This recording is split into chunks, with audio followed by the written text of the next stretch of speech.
और ये याद रखना, तुम यहाँ किसी को खुश करने नहीं आए हो, तुम यहाँ सच में जीने आए हो। अब सवाल उठता है कि मन बार बार उन्हीं रिश्तों से क्यों चिपकता है जो हमें तोड़ते हैं। क्यों डर प्रेम से भी ज्यादा ताकतवर बन जाता है। तुमने शायद कभी गौर नहीं किया कि जिस रिश्ते से तुम सबसे ज्यादा जुड़े रहते हो, वही रिश्ता तुम्हें सबसे ज्यादा थका देता है। और यह थकान शरीर की नहीं होती, यह आत्मा की थकान होती है। शरीर तो आराम कर लेता है, लेकिन जब आत्मा थक जाती है तो नींद में भी बोझ बना रहता है। मन बहुत चालाक है, वह तुम्हें ये नहीं बताता कि तुम बंधन में हो, वह तुम्हें ये कहता है कि तुम वफादार हो। वह तुम्हें ये नहीं बताता कि तुम डर से चिपके हुए हो, वह तुम्हें यह कहता है कि तुम जिम्मेदार हो। असल में तुम डर रहे हो। डर इस बात का नहीं कि कोई चला जाएगा, डर इस बात का है कि अगर कोई चला गया तो तुम खुद से मिल जाओगे। खुद से मिलना सबसे बड़ा भय है, क्योंकि तब कोई बहाना नहीं बचेगा। तब ये नहीं कह पाओगे कि उसकी वजह से ऐसा हुआ। तब केवल तुम रह जाओगे, नंगे साफ निर्वस्त्र। यही कारण है कि मन उन्हीं रिश्तों को पकड़े रहता है जो दुख देते हैं।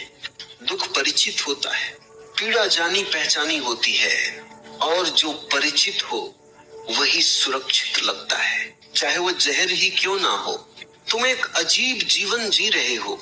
दिन में हंसते हो, रात में टूटते हो, भीड़ में ठीक दिखते हो, अकेले में बिखर जाते हो, और फिर कहते हो सब ठीक है।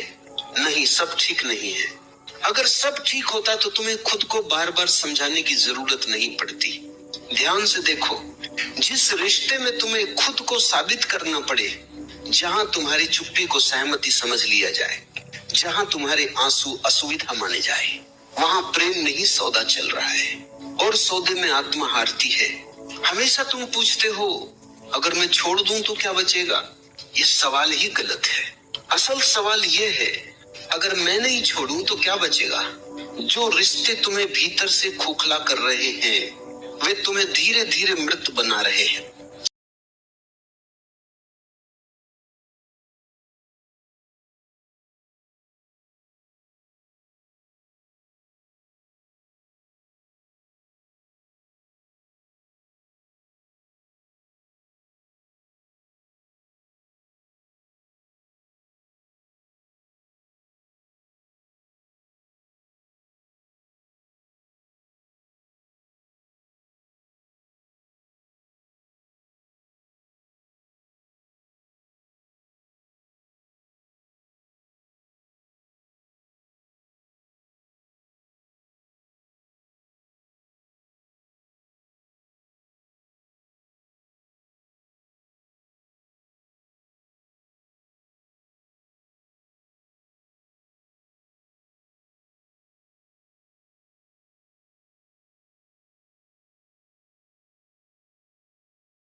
पेड़ अपराध बोध नहीं पालता, पेड़ बस जीवित रहता है।